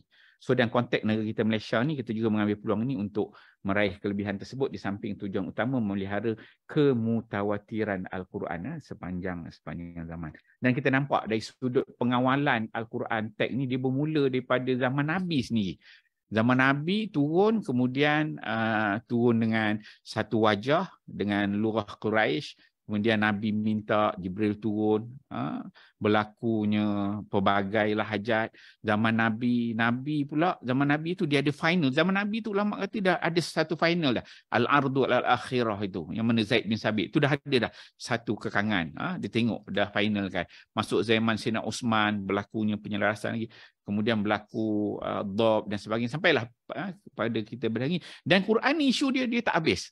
Kita akan tengok dia akan berlaku inovasi-inovasi lagi. Dan saya rasa satu hari nanti kita akan tengok Quran ini dia akan keluar 5D, 6D. Maksudnya ayat Quran tu kita boleh pegang dengan tangan kan. Tarik kan. Orang akan buat itu. Cuma dia akan berlaku mengikut perkembangan masa. Itu saja yang dapat saya kongsikan. Saya sudahi dengan wabillahi taufiq wal hidayah. Assalamualaikum warahmatullahi wabarakatuh. Waalaikumsalam warahmatullahi wabarakatuh. Masya Allah, tabarakallah. Maknanya begitu detail sekali. Maknanya begitu berat sekali amanah yang ditanggung oleh Lajnah Pentasihan Al-Quran di Malaysia ini. Dan sebenarnya perkara ini kalau orang awam tahu, dan memang kita pancarkan wacana kita ni kepada liputan yang bersifat umum, maknanya supaya dapat sama-sama menarik perhatian dan kepertanggungjawaban dalam memastikan kesahihan Al-Quran itu sendiri. Kita membuka ruang kepada semua yang berada, sama ada dalam Zoom ataupun juga dalam Facebook, untuk mengajukan soalan kepada panel. Kalau dalam Zoom boleh saja untuk terus bersuara dan menyampaikan apa-apa saja soalan yang berbangkit. Dan kita sekarang bersama dengan pakar di Malaysia ini dalam aspek pentasihan Al-Quran. Ada banyak lagi sebenarnya yang beliau ingin paparkan, tetapi lantaran menepati dari sudut peruntukan waktu, maka jadi maknanya sekarang kita buka kepada semua di sini ataupun yang dalam Zoom untuk jika ada apa-apa perkara yang berbangkit. Silakan. Dr. Aziz, saya nak mulakan dahulu. Silakan. Saya amat tertarik sekali dengan apa yang disampaikan oleh Dr. Siddiq sebentar tadi. Soalan saya, Dr. Siddiq, ialah berkait dengan bagaimana cara pentasihan untuk yang kata audio dan juga yang bahan-bahan digital pada masa sekarang ni. Terima kasih. Terima kasih Doktor atas soalan yang menarik. Dia di Lajnah Tahfiz Al-Quran kita akan yang banyak saya bentang ni tak sempat masuk. Jadi contohnya digital yang bawah tu. Kalau bentuk digital, satu syarikat ni mula-mula masuk tu dia akan masuk yang pen tu, pen ditanda. Maka yang pen tu dia akan berlaku 2-3 semakan. Satu tag, kita akan tengok tag dan kita akan kita pakai earphone tu kita akan tag satu-satu ayat tu. Cek. Memang berlaku kesalahan. Berlaku dari sudut teknikal, perkataan berulang, kemudian dia punya bacaan tak jelas, dan kita tak syorkan kepada syarikat-syarikat ni ambil bacaan macam bacaan tarawih kan, macam bacaan Abdul Rahman Sudais kan, dan juga dia adalah yang bacaan dalam tarawih. Biasanya bacaan dalam solat tarawih ni kurang kemas untuk dibaca. Kita mengambil kira untuk rakyat Malaysia supaya dia boleh dengar dengan baik. Kita lebih selesa ada beberapa salinan yang telah kita recognizekan untuk syarikat ni ambil, yang mana dibuat rakaman tu dalam studio. Ali Huzaifi, Husari kan, bacaannya yang bagus. Tapi ada yang dekat, kalau di luar tu yang banyak lah. Dan kita cek tu memang kita dengar satu. Memang berlaku kesalahan. Berulang ayat, bunyi dekat luar, tertukar baris. Kalau daripada Indonesia tu ada 4-5 qari, semua kita tolak. Masuk panjang pendek, dengung tak cukup. Orang Malaysia ni adalah 1-2 yang dah kita lepaskan 30 juzuk. Kemudian kalau di sudut digital, yang KDN dah proof hanya satu je. Kau nak tengok yang dah kita dah proof dia nak Smart Quran. Kalau buka Smart Quran itu memang diproofkan oleh KDN. Satu je setakat ni kat Malaysia. Yang lain tu semua belum kita proofkan. Itu antara isu-isu yang kita tak mampu untuk kontrol lah dalam bentuk online. Sebab banyak aplikasi kan dan tak ada siapa dia semak. Itu pun kalau kita tengok pada hari ni Smart Quran itu, sebab kami di Lajnah Tahfiz Quran pun kita membaca guna Smart Quran ni, dia setelah berlaku install uninstall dia lagi sebab dia lebih macam bentuk PDF. Ada ain tu dia sentuh, dulu tak sentuh angle, kita tengok, kita cek balik yang asal dulu, adakah dia tak, itu yang kami jadi tahu. Full yang dia kasih tu kita tengok okey, ain dia tu ekor dia tak sentuh birai. Sekarang ni kalau install dia dah sentuh birai, kan? Jadi benda tu itulah berlaku bila dia dalam bentuk online gitu. Install and install dia boleh lagi. Tapi kalau JPEG setakat ni, JPEG dia alhamdulillah. Setakat ini kita tengok kalau bentuk JPEG dia tak lagi. Cuma JPEG ni problem dia jenis image dia agak berat lah. Dia orang lebih suka yang jentuk boleh buat editing. Wallahu a'lam.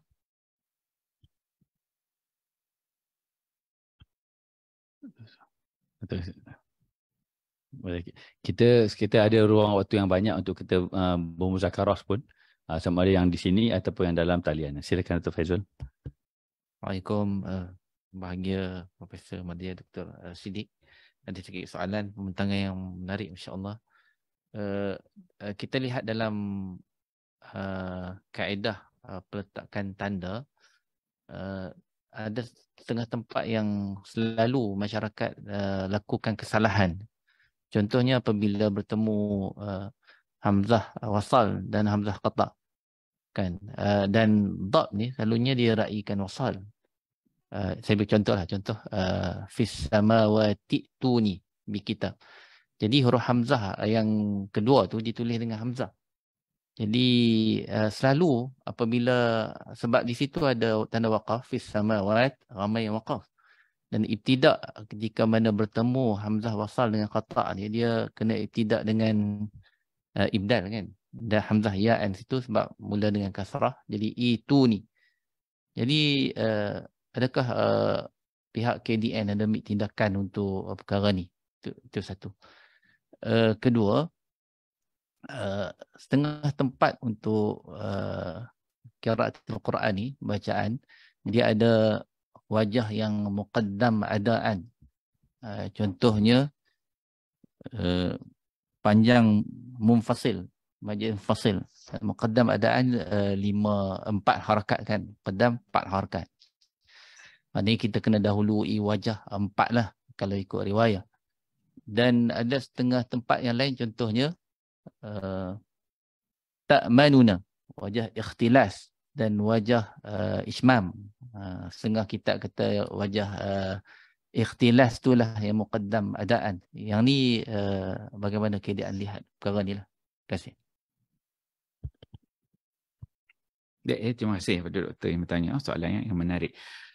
Di Lajnah Tahfiz Quran, kita ini diamanahkan untuk menyemak teks Al-Quran saja, dan lebih daripada teks itu kita tak buat semakan. Namun soalan yang ditanya tu macam kaedah dari sudut bagaimana kita nak membariskan kalimah-kalimah yang apabila waqaf agak susah untuk ibtidak padanya.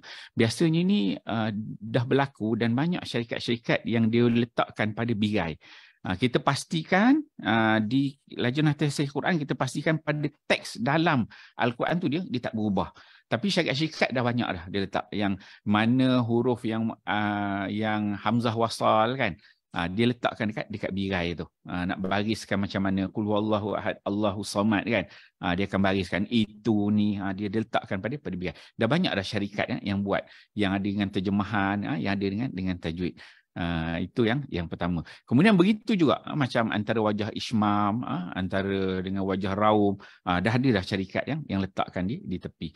Ataupun berlakunya perbezaan di sudut turuk, nak tengok di sudut Syatibi ke, nak tengok daripada sudut Taibah ke, juga dah ada syarikat-syarikat yang letakkan maklumat itu di birai. Maksudnya sudut teks tu kita tak bagi usik lah, kita ambil yang asli. Yang itu kita kena jaga. Okey, terima kasih.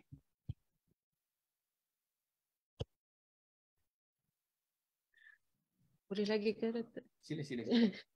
Assalamualaikum warahmatullahi wabarakatuh. Saya ni bukan kata bersifat nak menanya sangat, tapi mungkin untuk berkongsi,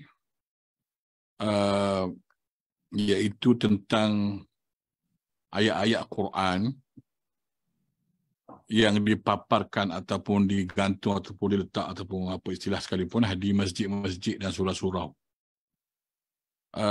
Berdasarkan pengalaman saya sendiri, ada masjid yang di sembahyang solat Jumaat tu belum ambil kira lagi lah tentang dari sudut pematuhan piawaian Rasul Osmani, apa semua sekali tu. Ayat Quran sendiri pun dah ada salah berlaku. Kesalahan tak ada perkataan sebagai contohnya, gugur. Dan kalau ambil kira dari sudut pematuhan piawaian Rasul Osmani pun memang tersangat banyak. Ada pelajar buat kajian kecil.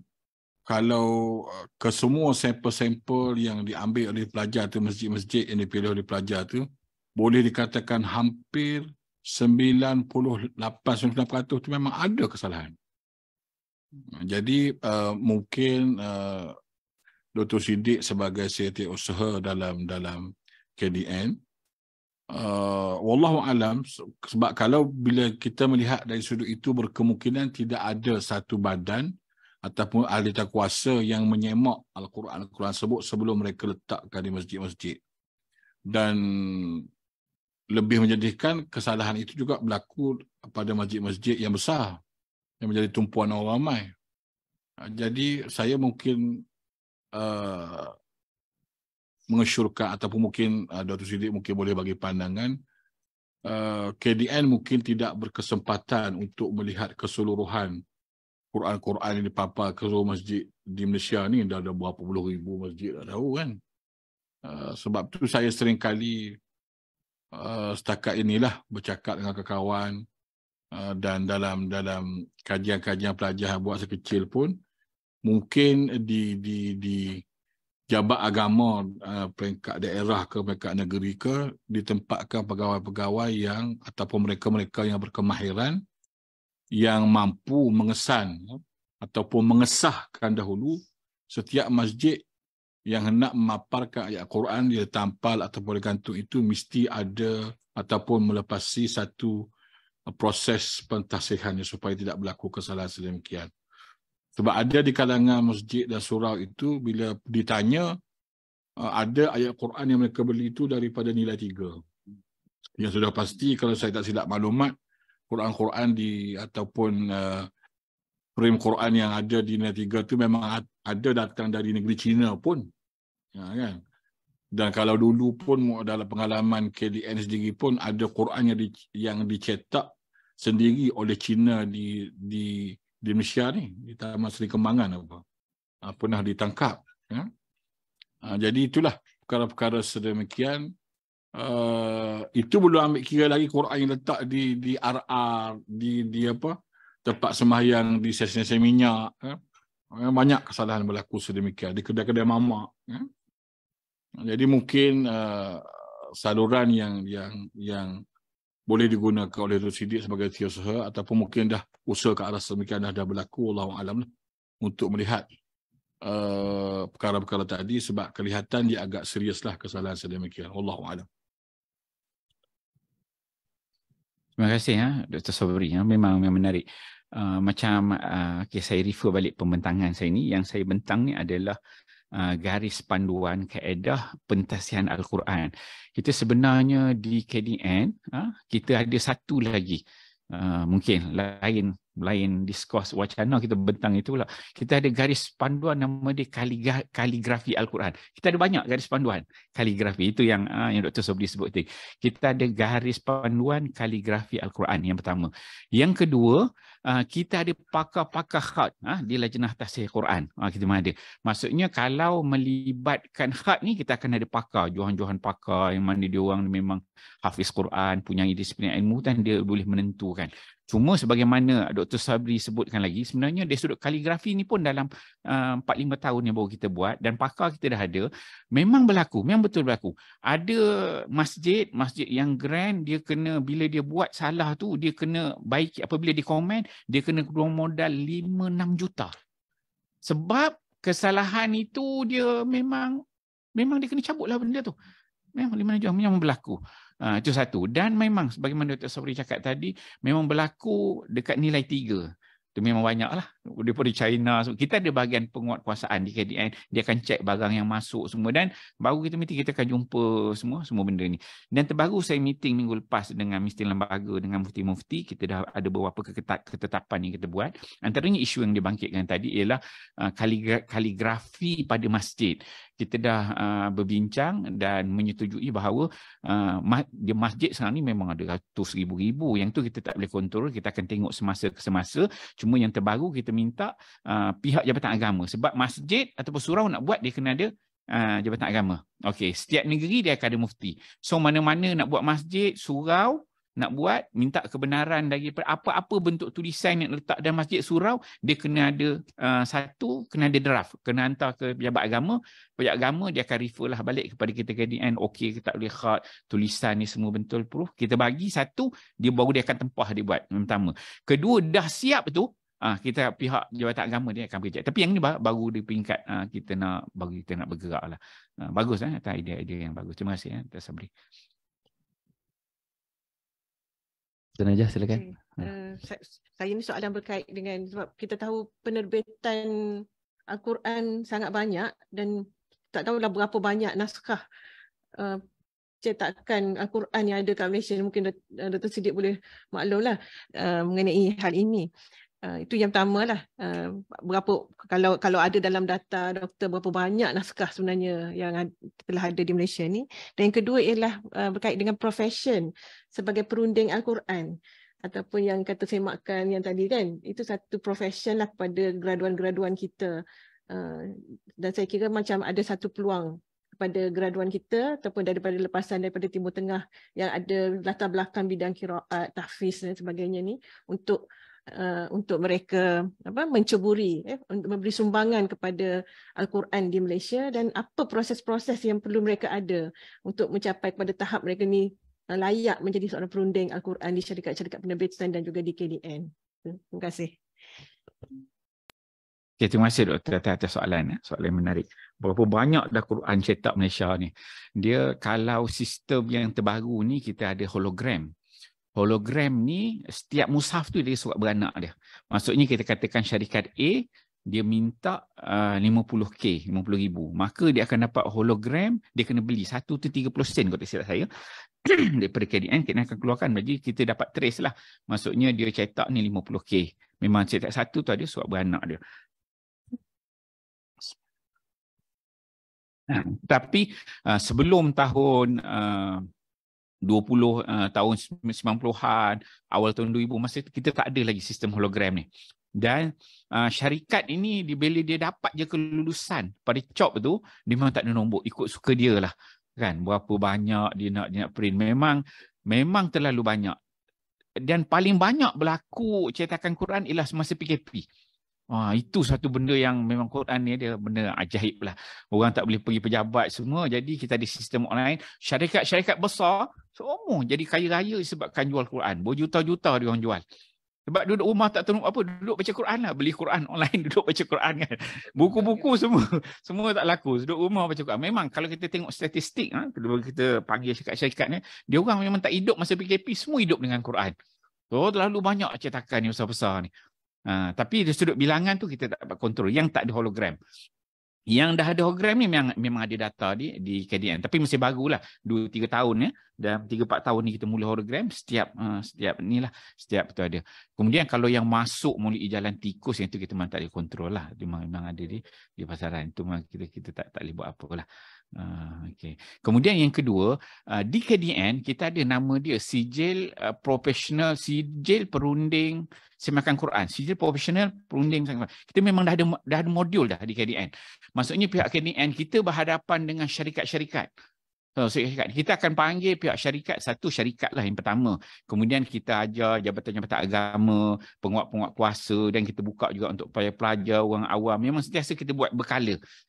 Berkala. Memang ada dia dalam masa 3 hari 2 malam dia habiskan. Kita ada bermula daripada sejarah Quran, belajar resam, dot, fawasil, kaedah semakan, apa isu-isu semua kita ada lebih kurang dalam 15 pembentangan lah untuk tajuk tersebut, dan kita masih proses sebenarnya nak angkat untuk sebagaimana tersebut. Graduan kita memang kita utamakan ada beberapa syarat ya, dawabit yang kita letak. Itu masih berjalan lagi di KDN. Terima kasih. Satu lagi saya, ini mungkin mewakili soalan-soalan orang tak tanya kot. Iaitu bagaimana dengan Al-Quran, teks Quran yang ada dalam, mungkin kita ambil contoh dalam buku-buku ilmiah ke, ataupun mungkin ada setengah-setengah syarikat yang mungkin di KDN tu ada had tertentu yang Quran tu perlu disemak, berapa surah ke, ada setengah-setengah syarikat cetakan mungkin dia cetak 2-3 surah saja atau surah Yasin saja. Itu bagaimana?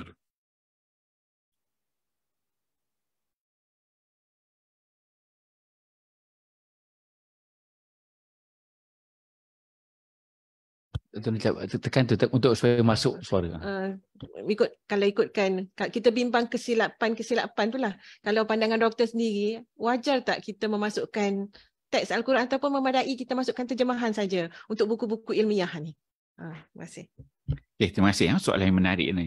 Okey, untuk di KDN, apakah dia yang diistilahkan sebagai bahan atau teks Al-Quran? Itu isunya di situ. Pertama, 1 juzuk dan ke atas. Itu baru dinamakan teks Al-Quran, dan mana-mana syarikat, pencetak, dia nak buat penerbitan 1 juzuk kan ke atas, kena lalu KDN, kena dapat cop. Yang pertama, tak kisahlah apa-apa bahan yang melibatkan 1 juzuk dan ke atas dalam tafsir ke, dalam cerita buku ke apa, lebih pada 1 juzuk dia kena lalu dapatkan cop pada KDN. Itu yang pertama. Yang kedua, ada yang bawah daripada 1 juzuk. Ni cerita dia macam mana. Contohnya, ini bagi orang bisnes lah, syarikat. Dia orang ada Iqra'. Iqra' ni Al-Quran ni sikit je kan. Ada yang juzuk 30, ada yang memang tak ada. Tapi mereka ni, dia orang akan hantar juga supaya untuk semakan. Tapi kita hanya akan semak saja dan ada proof yang kita berikan. Ini maksudnya dari sudut kalau bisnes tu, dia boleh tengok, orang tengok KDN ada job. Wah kan, orang rasa selamat baca. Hatta kalau syarikat-syarikat di Indonesia sekalipun, ni kita ada banyak syarikat-syarikat yang ambil bahan daripada Indonesia, yang terjemahan ke dalam bahasa Inggeris, dah banyak dah, sebelah UK, sebelah US, dia orang memang cari maksudnya mana-mana teks yang ada cop daripada KDN. Memang dia cari sebab dia tahu cek ni telah dicek. Kebanyakan ni yang terjemahan bahasa Inggeris, dia orang datang sini untuk dapatkan pengesahan. So kita semak. So kalau macam dalam buku ke dalam tu, kalau lebih pada 7, dari sudut undang-undangnya kena semak lah. Dan yang terbaru ni kita dah bawa ke parlimen, kalau dia tak dapatkan pengesahan tu boleh dicas hingga 50K lah, dan ada boleh masuk penjara sampai 3 tahun. Dan adalah dari sudut akta-akta yang ada di KDN. Gitu. Terima kasih.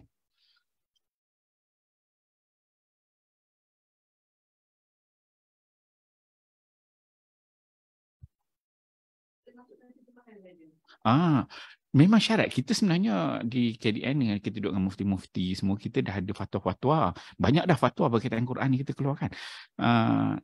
Teks yang melibatkan yang ayat Al-Quran, kita tak boleh letak ayat aja, tak boleh letak terjemahan dia. Salah.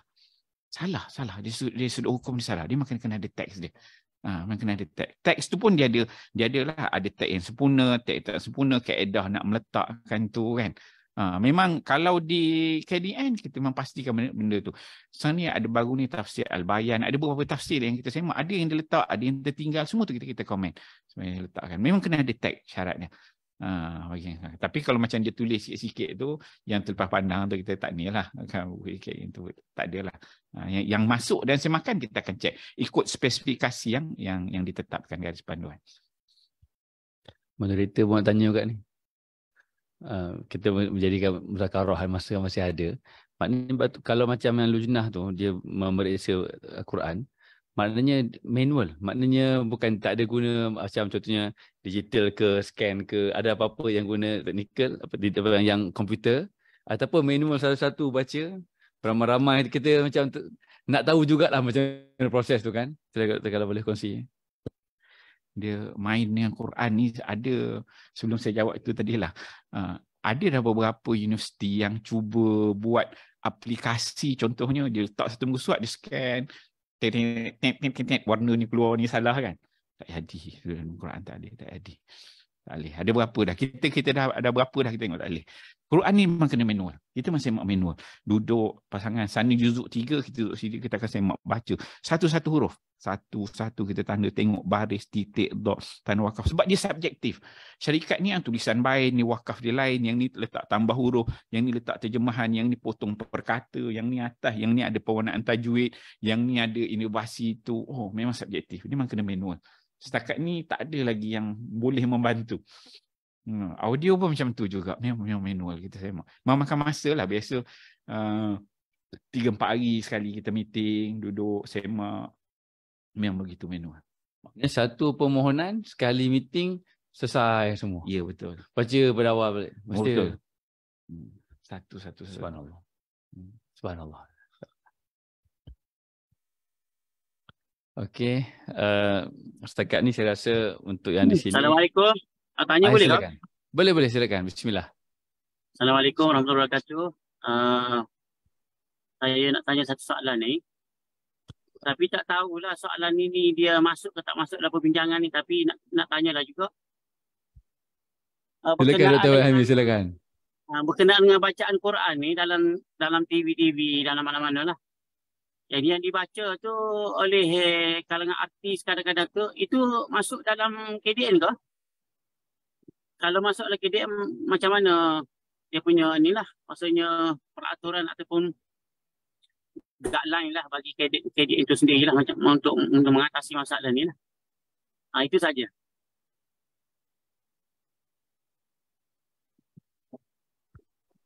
Boleh ulang soalan? Saya tak berjelas. Macam mana sekali lagi? Ni bacaan Quran dalam TV tu, dalam TV dan radio di kalangan artis, bacaannya salah dan sebagainya tu, ada kata masuk dalam peranan KDN ni. Kalau masuk, bagaimana langkah KDN mengatasi masalah tu? Okey, terima kasih di atas pertanyaan tersebut. Di sama ada TV ataupun radio, dia tak terikat dengan akta kita. Maksudnya yang live tak ada. Cuma macam RTM, macam pihak media ni, bila dia nak sesuatu yang dia nak terbit, contoh saya katakan ada 2-3 syarikat penerbitan ini yang nak masuk ke dalam TV ni, dia akan hantar pada KDN dulu untuk pastikan dari sudut wakaf dia potong. Contohnya bila kita majlis tilawah Quran kan dia letak ayat Quran tepi itu kan semua. Dari sudut tag tu kita memang kontrol. Dia hantar, kita semak, pastikan wakaf dia betul. Dia sebab dia nak naik turun perkataan tu juga kita ambil kira. Dia tak boleh hujung tu berhenti dengan an, nak bawah dia kena ada sambung dia, naat man'ut tu sifat mausus, semua dia ambil kira. Tapi sudut yang dia baca live semua tu kita tak ada kontrol. Cuma kalau ada kes-kes yang dibawa pada report, yang tu baru akan pihak kita akan ambil tindakan. Setakat ni tak ada lagi. Wallah alam. Satu lagi, boleh ke? Satu lagi. Boleh, silakan Dr. Fahmi, silakan. Last. Ada satu Quran wakaf tidak tu yang fokus pada wakaf tidak tu yang telaga biru tu, yang warna biru tu. Yang diterbitkan beberapa tahun dululah. Jadi kebanyakan qori-qoriah ni yang bertanding tilawah dekat negeri Masak ni, dia orang selalu gunalah Quran tu. Jadi Quran tu kalau wakaf dekat situ menjadi kesalahan lah bagi para hakim tu yang salah. Contohnya dalam mushaf tu dia tulis wa wasainal insana biwalidayhi hamalhu ummuhu wahnan ala wahni kan. Jadi dia berhenti dekat situ, kemudian ambil pula wahnan ala wahni tu. Jadi ambil dekat wahnan ala wahni tu sebenarnya tak betul sebenarnya. Jadi macam mana KDN apa nama ni dengan musah tersebut? Saya pernah tanya, saya pernah call, pernah telefon panel, salah seorang daripada panel tu, dia nama dia ada dalam apa ni dalam panel tu, tapi dia tidak pernah dirujuk oleh pihak terbabi. Jadi macam mana respon daripada KDN itu sendiri? Terima kasih. Baik, terima kasih soalan-soalan yang menarik. Dari sudut wakaf dan tidak, dia inovasi lah ni, inovasi. Inovasi yang pertama mula berkembang adalah pewarnaan tajwid, itu yang pertama. Kemudian dia berlaku inovasi lagi, antara syarikat pertama yang mulakan inovasi sudut wakaf dan ibtidak di tengah hayat, bagi hayat yang panjang ialah antaranya ialah Telaga Biru, dan ada juga beberapa syarikat lain. Dan mereka ni pada peringkat awal meletakkan tanda wakaf dan ibtidak tu, memang ada beberapa tempat yang berlaku kesalahan, dan juga ada juga beberapa tempat yang mana ahli-ahli jenah kita terlepas pandang. Itu juga berlaku, saya tak nafikan. Cuma yang terkini, saya rasa dalam baru 2 tahun lepas di pihak KDN, menarik ini pihak KDN ini, kita dah ada satu mashaf KDN yang kita tandakan sendiri di mana wakaf dan di mana ibtidak yang sepatutnya bagi mashaf 30 juzuk. Yang mana kita letakkan itu warna tadi sebagai mana saya sebut, ada warna merah yang cair dan warna hijau, yang mana dia ada 2 kaedah. Yang berwarna merah tanda wakaf, kemudian ibtidak selepas itu, yang mana kalau yang berwarna merah ni adalah memang ada dalam kitab-kitab wakaf ibtidak yang muktabar. Dia kata situ jaiz ke, dia kata wakaf dekat situ tayyib ke. Dia dari sudut wakaf ibtidak ni ada beberapa perkara kita kena ambil kira. Satu, rumus. Kemudian perbahasan ulama, beza kaedah. Kemudian dia berkait dengan tafsir, berkait dengan nahwu, berkait dengan qiraat, berkait dengan banyak benda yang diambil kira. Kalau warna merah, maksudnya kita boleh sebutkan bahawa memang ada dalam kitab secara jelas. Sekarang ni isunya adalah pada yang warna hijau. Warna hijau ni ayat yang panjang yang kita ambil kira orang Melayu ni memang dia tak sampai. Tapi kita nak letakkan tanda wakaf itu memang tak boleh. Ni kita dah refer lah, kita pun ada pakar rujuk kita berapa orang pada qari, orang Arab, pakar-pakar qiraat ni yang duduk sama masa kita.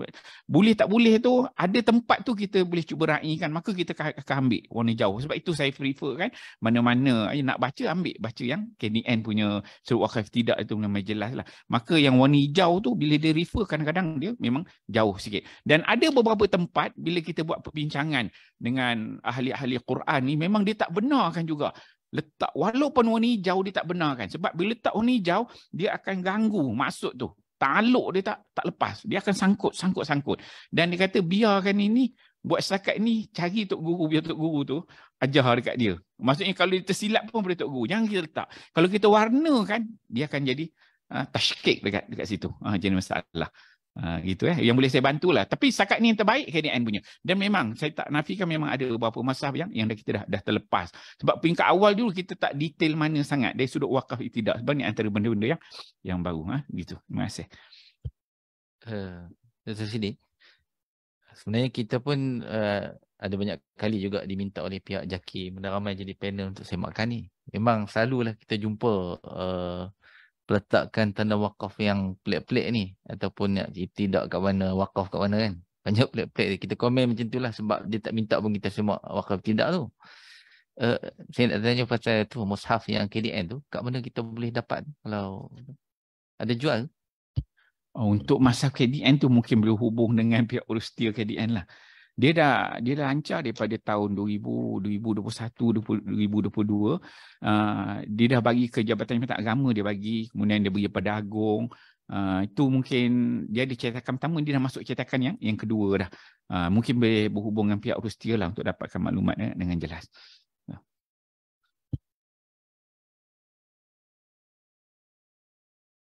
Alhamdulillah. Maknanya banyak perkara lagi ni yang boleh kita congkil. Saya ada satu perkara yang terfikir. Ataupun dua lah. Betul Pertamanya dari sudut kerana kerja ni kerja besar. Kerja penting. Pelapis-pelapis generasi akan datang tu dalam memastikan kesinambungan dan kelestarian maknanya amanah ini. Bagaimana itu yang pertama. Lepas tu yang kedua, kita kan nak merancakkan lagi bidang qiraat ni. Macam mana pendapat doktor berkenaan dengan ruang lingkup kajian pasca siswazah? Sama ada peringkat master ataupun PhD yang daripada pengalaman doktor nampak boleh untuk diajukan. Mana tu nanti kalau ini kita akan ampunkan dalam Facebook dan kita akan berikan link kepada pelajar di Mesir, di Jordan dan sebagainya dalam bidang-bidang yang berkaitan ini. Mungkin ada sedikit idea yang infitah. Begitu. Silakan Dr. Dua. Terima kasih moderator kita. Untuk yang pertama tadi bagaimana pelapis-pelapis. Dia kalau kita tengok di Lajnah Tasihih Quran ini, kita ada wakil daripada negeri dan juga wakil daripada KDN. Dia setiap lantikan tu dia 2 tahun. 2 tahun renew. Jadi Jabatan Agama setiap negeri ni setiap 2 tahun dia akan tukar orang lain. Kadang-kadang dia kekalkan, kadang-kadang dia tukar orang lain. Begitu juga pihak KDN, dia ada setakat ni ada 5 orang. Setakat ni saya ni dikekalkan lah. Maksudnya saya ni tahun 2023 saya mula jadi SU mula 2013 saya masuk. 2016 tu saya jadi SU sampai sekarang.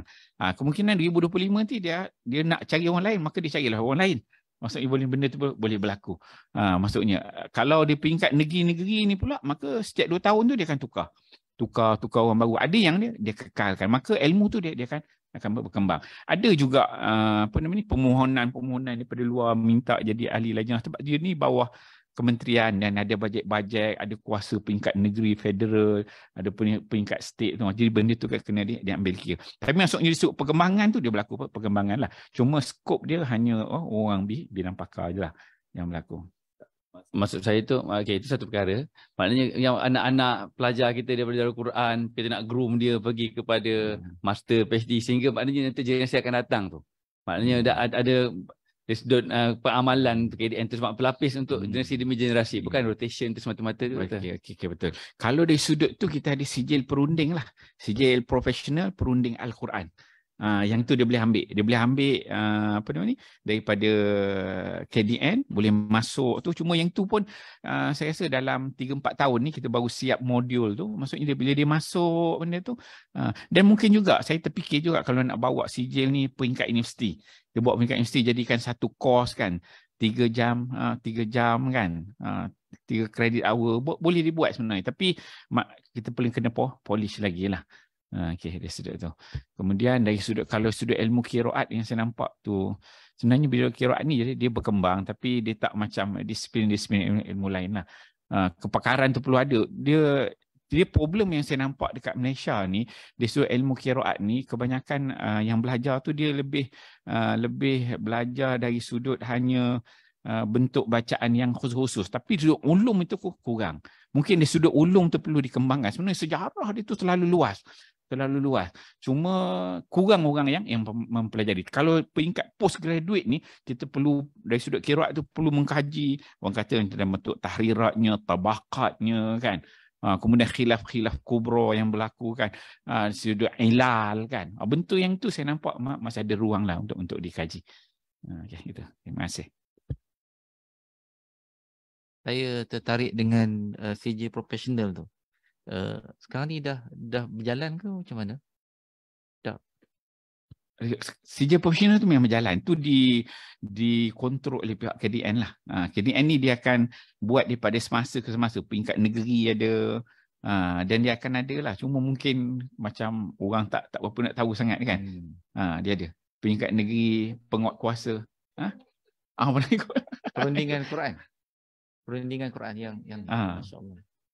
Ya. Bolehlah kita minta pelajar-pelajar kita join nanti PJ profesional tu kan. Nampak banyak manfaat insya-Allah. Okay, jap, saya nak tengok jap dekat dalam online kalau ada soalan. Sebentar. Okey, setakat ni tak ada. Okay. Baik, alhamdulillah. Saya mohon izin untuk kita tangguh sebentar dengan Profesor Madya Dr. Siddiq berkenaan dengan isu-isu semasa Dan perkongsian yang beliau berikan kepada kita tadi amat bermakna dan mendatangkan kesedaran kita. Maknanya mudah-mudahan Allah Ta'ala memilih kita untuk menjadi asbab terjaganya Al-Quran. Begitu. Dan ada beberapa poin penting yang saya suka untuk memberi penekanan di sini. Yang pertama, kalau ingin apps yang telah diiktiraf oleh KDN, namanya Smart. Smart Quran. Itu yang pertama. Jadi maknanya kalau kita dalam handphone kita ke misalnya, kita tiba-tiba Allah Ta'ala datangkan keraguan pada kita. Betul tak betul tulis ayat lagu ni. Contohnya kan, maka kita boleh rujuk silanglah Smart Quran. Saya pun tak ada lagi Smart Quran ni. Tak apalah, hari ni kena bagi ada lah. Saya guna apps yang lain. Kemudian yang kedua, bagi mereka yang bidang qiraat, maknanya harus mengambil peluang untuk menyertai sijil profesional semakan Al-Quran. Begitu. Jadi supaya maknanya kita dapat sama-sama menyumbang ke arah untuk penjagaan Al-Quran. Okey, begitu. Dan yang terakhir yang saya ingin beri penekanan bahawa maknanya sebenarnya apa yang dibentangkan dekat sini terbatas pada garis panduan untuk penulisan Al-Quran. Tapi KDN ada lagi garis panduan yang lain seperti kaligrafi, garis panduan khat dan seterusnya lah. Begitu. Jadi maknanya peranan yang signifikan yang perlu untuk kita sama-sama saling mendoakan agar terjaga kesucian Al-Quran dalam segala aspek dan dalam segala dimensi. Itu sedikit kesimpulan yang ingin saya beri penegasan dan kita ucapkan jutaan terima kasih kepada yang berbahagia Profesor Madar Dr. Siddiq Arifin atas perkongsian yang amat bermakna. Dan sekarang kita lanjutkan dengan pembentangan ucap pertama, panel yang kedua, iaitu yang berbahagia Dr. Sabri bin Muhammad. Beliau merupakan pensyarah di Pusat Kajian